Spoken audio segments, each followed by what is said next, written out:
Students, कैसे हैं आप सब। आशा करते हैं बहुत ही अच्छे होंगे और इस कोरोना की महामारी में घर पे होंगे, सुरक्षित होंगे, बड़े बुजुर्गों का ख्याल रख रहे होंगे। तो चलिए बच्चों, आज का सेशन स्टार्ट करते हैं। आज का सेशन हम लोग के नए चैप्टर के साथ स्टार्ट होगा। जो भी हमारे इस वीडियो में नए हैं, पहले पुराने वीडियो को अगर देखना चाहते हैं तो चैप्टर 6, चैप्टर 7 का सारा वीडियो अपलोड हो चुका है। आप मेरे प्लेलिस्ट में जाकर उससे आप देख सकते हैं। आप हमारे टेलीग्राम ग्रुप, इंस्टाग्राम ग्रुप और व्हाट्सएप ग्रुप से भी जुड़ सकते हैं, जिसका सारा लिंक हमारे डिस्क्रिप्शन में दिया हुआ है। आप वहां से जाकर पर्सनली कोई डाउट है, किसी का सॉल्यूशन चाहिए तो आप कांटेक्ट कर सकते हैं, और नहीं तो कमेंट में आपकी तो सारी सुविधा है ही, आप कमेंट भी करके अपना सारा डाउट को सॉल्व कर सकते हैं। तो चलिए बच्चों, आज का सेशन स्टार्ट करते हैं हम लोग नए चैप्टर के साथ। श्री गणेश करते हैं, है ना। तो जिससे क्या है, आज हम लोग चैप्टर स्टार्ट करने वाले हैं चैप्टर 3, ठीक है। चैप्टर 3 जो क्या होगा, दो चर वाले रैखिक समीकरण। दो चर वाले रैखिक समीकरण। तो सबसे पहला बात उठता है कि दो चर होता क्या है। चर क्या है सर, है ना। दो चर वाले रैखिक समीकरण युग्म, है ना। कि दो चर वाले रैखिक समीकरण युग्म, युग्म मतलब जोड़ा, कि समीकरण जितना होगा दो समीकरण होगा, और दो समीकरण में हम लोग सारा सॉल्व करेंगे। तो चलिए थोड़ा सा हम लोग इसके बारे में जान लेते हैं कि दो चर क्या है, चर क्या है, ठीक है। तो उसके बारे में जानने के लिए हम लोग थोड़ा सा, तो देखिए हम लोग देखेंगे दो चर वाले रैखिक समीकरण। तो चर किसको कहते हैं बच्चों। चर, सबसे पहला बात आता है चर, और एक शब्द आता है अचर, ठीक है। तो चर शब्द का मान ये है, चर शब्द का परिभाषा अगर हम लोग देना चाहेंगे कि चर किसे कहते हैं, तो बहुत ही सरल शब्दों में हम लोग कह सकते हैं। ऐसे परिभाषा तो इसकी बहुत होती है, लेकिन सरल शब्दों में सर जिसका मान बदलता है, क्या लिखेंगे सर, जिसका मान बदलता है, जिसका मान बदलता है। और सर अल्फ़ाबेट के A to Z जितने आते हैं, A B C D से लेकर Z तक जितने भी आते हैं सभी क्या है, चर हैं। इनका हर एक समीकरण में मान क्या होता है, बदलते रहता है। और अचर किसको कहते हैं सर, नंबर संख्या 1 2 3 से इन्फिनिटी तक, जितना तक जाने सकिएगा, इसका मान कभी बदलता नहीं। अगर 2 बराबर 2 है, 2 बराबर कभी 3 देखें नहीं, लेकिन अगर किसी में x बराबर 2 है किसी समीकरण में, तो आप x बराबर 4 भी देख लीजिएगा कि इसका मान बदलते रहता है सर, परंतु अचर का मान नहीं बदलता, है ना। यानी जिसका मान बदलता है और जो अल्फ़ाबेट में आता है उसको चर कहते हैं, और जो संख्या पद्धति में आता है और जिसका मान नहीं बदलता उसको अचर कहते हैं। अब बात रहा दो चर का। दो चर का मतलब क्या है पता है, दो चर कि A से Z तक में से कोई दो अल्फ़ाबेट रहेंगे, कोई दो अल्फ़ाबेट रहेंगे। या तो देखिए जैसे A या B रहा, आप ज़्यादातर क्वेश्चन में x और y, आप अभी तक जितने समीकरण पढ़े होंगे ज़्यादातर में x और y होगा, और यही x y से ही हम इस चैप्टर को पूरा फिनिश करेंगे कि दो चर होगा और समीकरण का युग्म होगा। समीकरण का युग्म कहने का मतलब जोड़ा होगा, ठीक है। तो उसी जोड़े से हम लोग इसको देखेंगे, ठीक है। उसके बाद एक बात आता है सर कि x y हम समीकरण मान लिए, चर मान लिए, और इसको अचर मान लिए। इसको क्या मान लिए, अचर, और इसको चर, ठीक है। अगर हम इससे एक समीकरण बनाए ax + by बराबर c, है ना, तो ये दो चर में एक रैखिक समीकरण है। और इसमें एक कंडीशन क्या है सर कि a और b जो है, a और b दोनों ही शून्य नहीं हो सकते, दोनों ही शून्य नहीं हो सकते।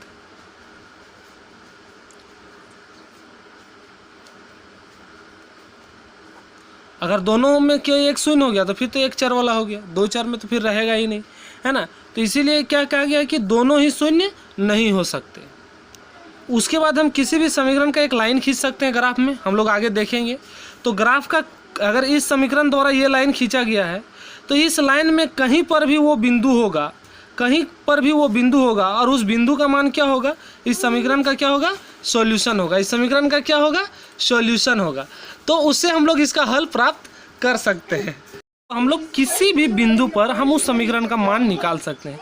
अगर हम लोग यहाँ कह दिए कि यहाँ पर मेरा आ गया P और Q, तो अगर ए और बी के जगह पर हम पी और क्यू रखेंगे तो सी मेरा आ जाएगा।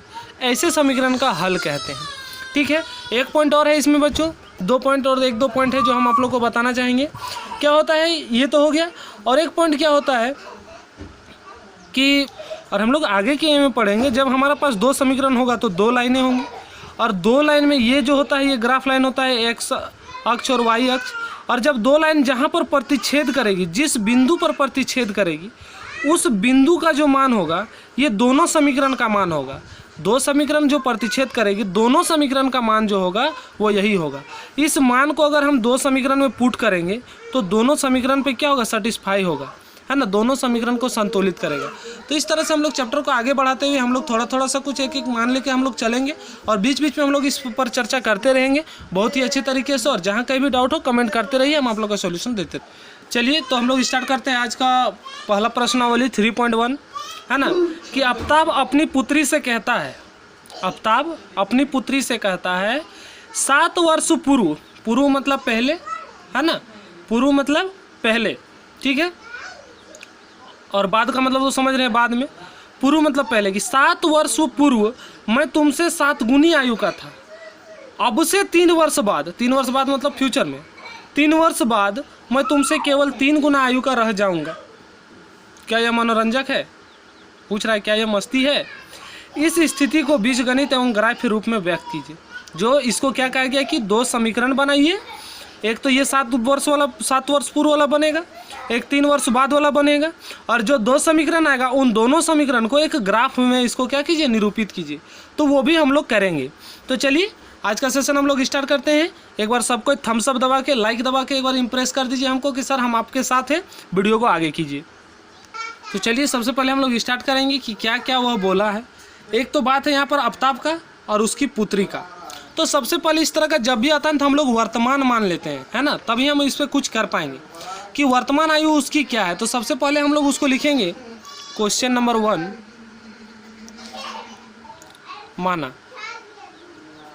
माना कि, क्या मानेंगे, सबसे पहले आफ्ताब की वर्तमान आयु, आफ्ताब की वर्तमान आयु क्या मान लिए, x वर्ष मान लिए। उसके बाद उसकी पुत्री का, या तो डायरेक्ट पुत्री लिखे,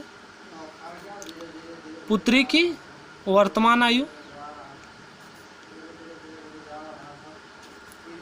क्या मान लिए, y वर्ष मान लिए, ठीक है, y वर्ष मान लिए। उसके बाद हम लोग क्या करेंगे, अब इस पे 2 कंडीशन बोला है। 2 कंडीशन में हम लोग को क्या बोला है, एक तो बोला है कि 7 वर्ष पूर्व और एक बोला है 3 वर्ष बाद, है ना। तो सबसे पहले हम लोग लिख लेते हैं पहला कंडीशन, 7 वर्ष पूर्व। क्या लिखेंगे, 7 वर्ष पूर्व, 7 वर्ष पूर्व, ये मेरा कंडीशन हो गया। 7 वर्ष पूर्व आफ्ताब की आयु क्या होगी, 7 वर्ष पूर्व आफ्ताब की आयु की, पूर्व मतलब हम पहले बोले, पहले मतलब पास्ट, तो पास्ट में क्या होगा, माइनस होगा। 7 वर्ष पूर्व यानी अभी अगर 10 साल है तो 7 साल पहले कितना था, 3 साल, तो हमने उसमें घटाते हैं, तो यहाँ पर क्या हो गया, x - 7 वर्ष। तथा पुत्री की आयु क्या हो जाएगा, वर्तमान में y वर्ष है तो 7 वर्ष पूर्व क्या हो जाएगा, y - 7, ठीक है। इस तरह से हम लोग मान लिए। अब क्या बोला है प्रश्न से, देखिए अकॉर्डिंग टू क्वेश्चन, यानी प्रश्न से क्या बोला है कि आफ्ताब अपनी पुत्री से कहता है कि 7 वर्ष पूर्व मैं तुमसे 7 गुनी आयु का था। तो 7 वर्ष पूर्व जो आफ्ताब जो है कौन 7 गुनी आयु का था, ये था। तो हम लोग किस पे 7 गुना करेंगे, पुत्री पे। क्यों, क्योंकि सर हमको बराबर करना है ना, ये बड़ा है तो इसको बराबर करने के लिए क्या करना होगा, इससे 7 हमको गुना कर देना होगा। अब इसको हम लोग सॉल्व करके एक समीकरण ले आएंगे।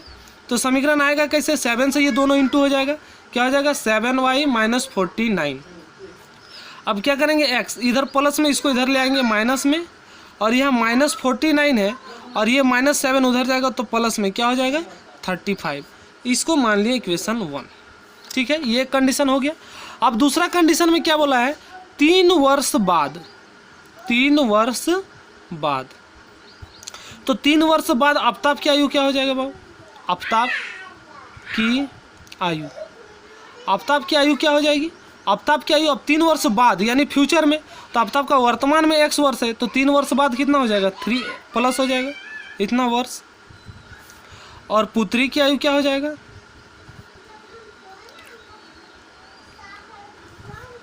क्या हो जाएगा y प्लस 3 वर्ष, y प्लस 3 वर्ष हो जाएगा। उसके बाद इसमें भी दो क्या बोला है प्रश्न से कि 3 वर्ष बाद मैं तुमसे केवल 3 गुनी आयु का रह जाऊंगा। 3 वर्ष बाद क्या बोल रहा है कि मैं तुमसे केवल 3 गुनी आयु का रह जाऊंगा, तो क्या हो जाएगा y प्लस 3 के साथ ही 3 का इंटू होगा, है ना। तो x plus 3 is equal to क्या हो जाएगा 3y प्लस 9। तो x इधर प्लस में इधर आ जाएगा तो माइनस में, और 9 प्लस 3 इधर चला जाएगा तो -6, और इसको इक्वेशन नाम दे दिए 2। यह आ गया, दो स्थिति आ गया हमारे पास। अब दोनों स्थिति में क्या बोल रहा है कि सर इसको ग्राफ में निरूपित कीजिए। तो ग्राफ रूप प्रदर्शन करने के लिए हम लोग सारणी बनाते हैं। ग्राफ रूप बनाने के लिए हम लोग क्या बनाते हैं, सारणी बनाते हैं। समीकरण 1 का समीकरण 2 का दोनों का हम लोग सारणी बनाएंगे, और सारणी बनाने के बाद ही हम इसमें क्या करेंगे, सॉल्यूशन को पुट करेंगे ग्राफ में। तो देखिए समीकरण 1 से, है ना, एक लाइन यहाँ पर लिख सकते हैं, है ना, कि ग्राफ रूप में प्रदर्शन, है ना, इस तरह से, ठीक है। तो समीकरण 1 से हम लोग क्या जानते हैं, x minus 7y is equal to 35, ये हमको मिला था। तो ये माइनस में इसको उधर ले जाते हैं और प्लस में करके रख देते हैं, और एक हम लोग यहाँ से क्या बना लेंगे, बॉक्स बना लेंगे भरने के लिए।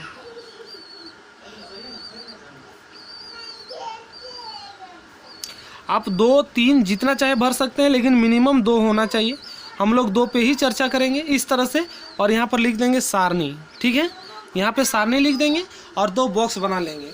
अब वो बात आता है कि सर अगर हम x में कुछ वैल्यू रखेंगे या y में कुछ वैल्यू रखेंगे, अगर x में कुछ वैल्यू रखेंगे तो y का वैल्यू क्या आएगा, और अगर y में कुछ वैल्यू रखेंगे तो x का वैल्यू क्या आएगा, ये बात यहाँ पर आती है, ठीक है। सॉरी यहाँ पर 42 हो जाएगा बच्चों, 42 यहाँ पे क्या हो जाएगा, 42 हो जाएगा,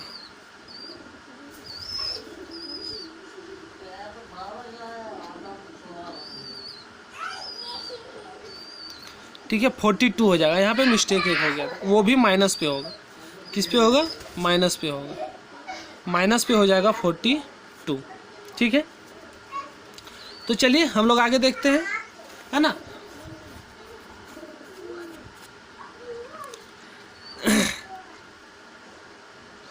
तो हम लोग क्या करेंगे, सबसे पहले हम लोग अगर हम लोग कुछ कर ले कि अगर y इज इक्वल टू हम लोग कुछ भी वैल्यू रखें, y इज इक्वल टू अगर हम लोग 5 रखें, y इज इक्वल टू क्या रख दिए 5, तो अगर इस जगह पे 5 रख दे, देखा जाए y इज इक्वल टू अगर 5 रखते हैं तो x इज इक्वल टू क्या आ जाएगा, -42 प्लस 7 इंटू 5, तो -42 प्लस 35 क्या हो जाएगा, इस पर हम लोग अगर माइनस करेंगे तो कितना आ जाएगा 7, तो x इज इक्वल टू क्या आ जाएगा 7, लेकिन किस पे, माइनस पे, ठीक है। अगर हम लोग x is equal to 0 put कर दें, x इज इक्वल टू क्या पुट कर दें 0, तो x इज इक्वल टू जब हम लोग 0 पुट करेंगे तो 0 इज इक्वल टू क्या हो जाएगा, -42 प्लस 7y, तो 7y इज इक्वल टू क्या हो जाएगा 42, तो y इज इक्वल टू क्या हो जाएगा 42/7, यानी क्या हो जाएगा 6, तो y इज इक्वल टू क्या आ गया 6। ये समीकरण 1 का सारणी हो गया। इसी तरह से हम लोग समीकरण 2 का सारणी भर लेंगे।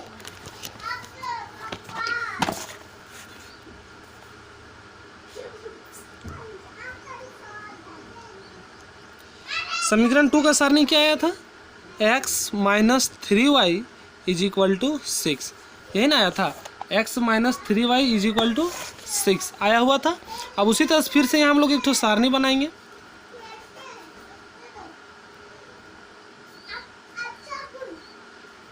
देखिए आगे ग्राफ विधि में काम देने वाला है, इसको अच्छे तरीके से समझ लीजिए, ठीक है। दो हम लोग क्या करेंगे, 2 समीकरण रहेगा, 2 सारणी बनाएंगे और दोनों का सॉल्यूशन हम लोग इसी तरह से करेंगे। अब देखिए इसमें तो आसानी, इसमें कोई दिक्कत नहीं है।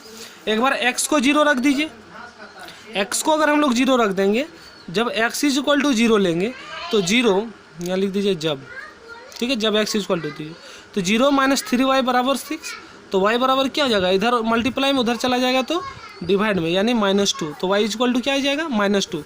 जब y इज इक्वल टू 0 लेंगे, जब y इज इक्वल टू 0 लेंगे तो x माइनस 3 इंटू 0 बराबर 6, तो x बराबर क्या आ जाएगा 6, क्योंकि ये पूरा तो 0 हो जाएगा। तो जब हम लोग y इज इक्वल टू 0 लिए तो x इज इक्वल टू 6। ये सबसे आसान तरीका होता है कि एक बार x को 0 पुट कर दीजिए, एक बार y को 0 पुट कर दीजिए, लेकिन ध्यान ये रहे कि पॉइंट पे वैल्यू ना आए। पॉइंट पे वैल्यू आने से ग्राफ में दिखाने में थोड़ी दिक्कतें होती है ना, और कोई बड़ा वैल्यू भी ऐसा नहीं आना चाहिए जैसे कि फिर हम ग्राफ बनाने के लिए हमको सोचना पड़ जाए कि उतना बड़ा ग्राफ हम बनाएंगे क्या, ठीक है, इस तरह से भी कंडीशन आता है। तो चलिए हम लोग ग्राफ का सॉल्यूशन करते हैं। ग्राफ में हम लोग देखेंगे कि कैसे कैसे हम लोग इसको पुट करेंगे। तो देखिए ये मेरा ग्राफ है और इस ग्राफ के आधार पर ही हम लोग क्या करेंगे, उस वैल्यू को पुट करेंगे। आप अपने सारणी से मिलाइएगा, आप अपने सारणी से मिलाइएगा। पहला इक्वेशन का जो था वो क्या था, पहला इक्वेशन में क्या था देख लीजिएगा, -7, x में था -7 और y में था 5। तो x में -7 देखिए हमारा यहाँ है ना, और क्या था y में 5 था, प्लस में 5 था, तो y का +5 देखिए, y का +5 आप देख पा रहे हैं यहाँ है। अब ये दोनों लाइन कहाँ पर इंटरसेक्ट कर रहा है, एक दूसरे को प्रतिच्छेद कहाँ पर कर रहा है, देखिए यहाँ पर कर रहा है ना, इस बिंदु पर कर रहा है ना। इधर से जाएंगे तो 5 और इधर से आएंगे तो -7, तो ये क्या हो गया -x7, क्योंकि हम निर्देशांक ज्यामिति में बताए हैं कि पहले क्या लिखा था, पहले x फिर y, पहले x लिखा था फिर y लिखा था, इस बात को ध्यान में रखिएगा, ठीक है। ये पहला हो गया। दूसरा पॉइंट क्या हो गया, दूसरा पॉइंट था हमारा 0,6, यानी x में 0 और y में क्या था 6 था, यानी इस जगह पे पॉइंट था, इस जगह पे पॉइंट था। अब हम लोग इस दोनों लाइन को स्केल के माध्यम से मिला, देखिए इस तरह से स्केल से मिला देना है और इस पॉइंट का भी हम लोग नाम लिख देंगे 0,6। और जो समीकरण हम लोग को बन के आया था x minus 7y is equal to -42, इसको हम लोग यहाँ पर लिख देंगे। उसके बाद दूसरा इक्वेशन जो हम लोग सॉल्व किए थे उस पर क्या आया था कि एक 0,-2 आया था, 0,-2, तो x में 0 y में -2, यानी यहाँ पर हो गया 0,-2। और एक आया था बच्चों कि 0,6 और सॉरी 6,0, x में 6 और y में 0, तो इस जगह पे ये आएगा। अब इसको भी हम लोग स्केल के माध्यम से क्या करेंगे, मिला देंगे और दोनों तरफ से लाइन इस तरह से खींच देंगे। और जो इक्वेशन हम लोग को आया था उस इक्वेशन को हम लोग यहाँ पर लिख देंगे। इक्वेशन क्या था, x minus 3y is equal to 6, और यहाँ पर पॉइंट का नाम लिख देंगे 6,0। देखिए इस तरह से हम लोग को क्या मिल गया, दो ग्राफ विधि से भी हम लोगों ने दिखा दिया और बीजगणित से भी हम लोगों ने दिखा दिया। इसी तरह से अगले क्वेश्चन जो है वो भी सेम है, तो उस पर चलिए हम लोग चर्चा करते हैं। क्वेश्चन में क्या कह रहा है कि क्रिकेट टीम के एक कोच ने 3,900 में 3 बल्ले और 6 गेंद खरीदे। बाद में उसने एक और बल्ला तथा उसी प्रकार की 3 गेंद 1,300 रुपये में खरीदी।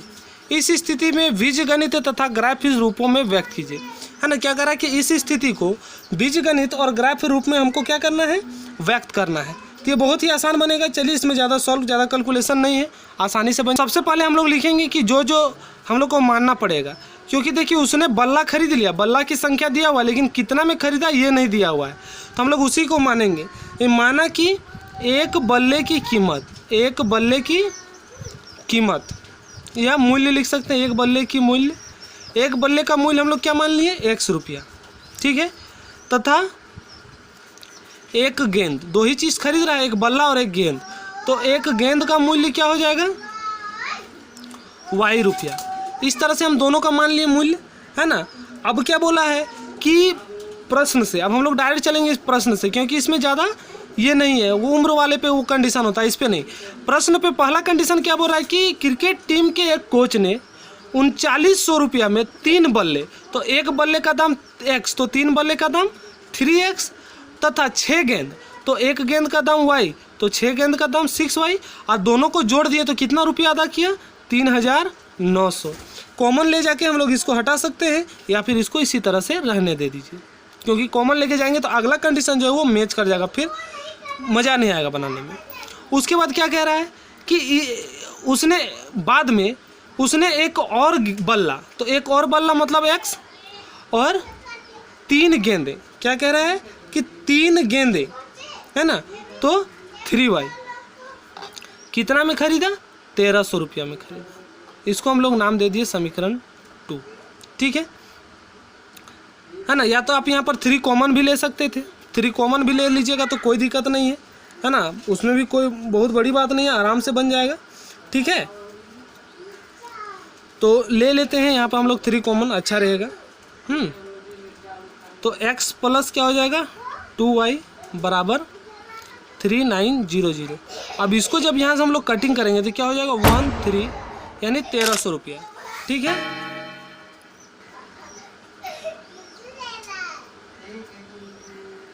देखिए इस जगह में क्वेश्चन पर एक सुधार करना होगा कि वहाँ पर 2 ही गेंद होगा। ठीक है, 2 ही गेंद, 3 गेंद होगा तो फिर ये समीकरण फॉलो करेगा ही नहीं, है ना। एक कंडीशन में कैसे आ जाएगा, फिर इसका सॉल्यूशन निकल ही नहीं पाएगा।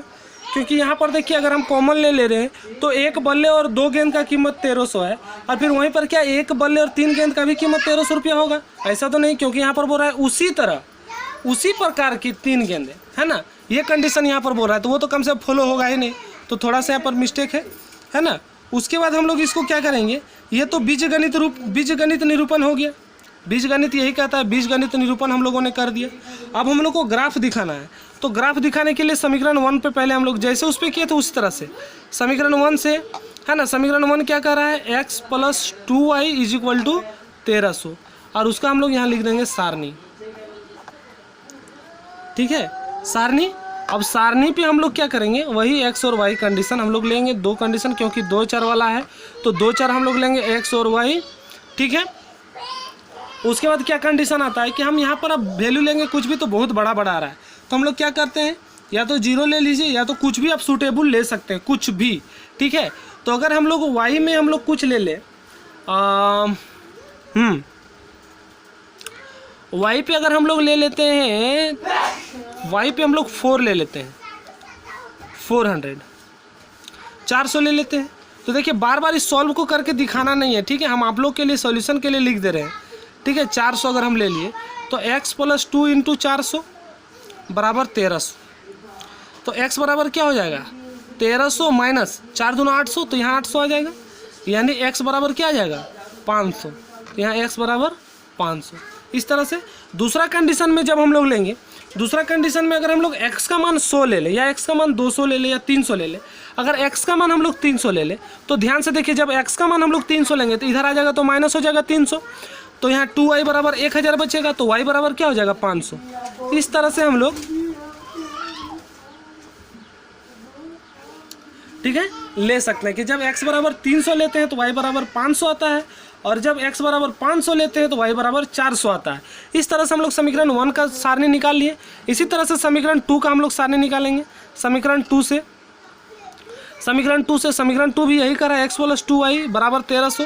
तो देखिए इस पर हम लोग अब कुछ अलग अलग वैल्यू लेते हैं, एक ही वैल्यू नहीं लेंगे, कुछ अलग अलग वैल्यू लेंगे, जिससे क्या होगा कि थोड़ा इंटरेस्टिंग लगेगा सारणी भरने में या उस ग्राफ को बनाने में, है ना। एक बार x = हम लोग 700 ले लेते हैं। अगर x = हम लोग 700 ले लेते हैं,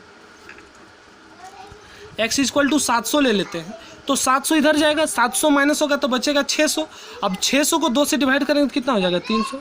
इस तरह से हम लोग ले सकते हैं।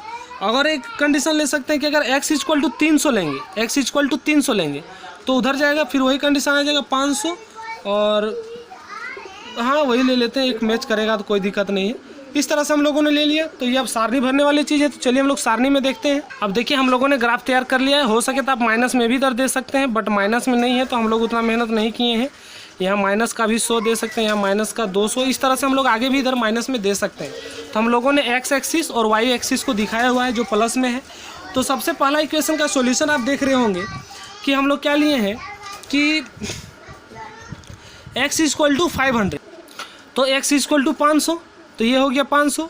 और y में क्या आया है, तो ध्यान से देखिएगा, y में 400 आया है। कितना आया है 400 आया है। तो y का 400 देखिए यहाँ पर है, तो इसको जब हम लोग मिलाएंगे तो देखिए इस बिंदु पर मिलेगा, है ना। इसको भी इधर से बढ़ाइए 400 को, इधर 500, तो ये बिंदु मिल गया।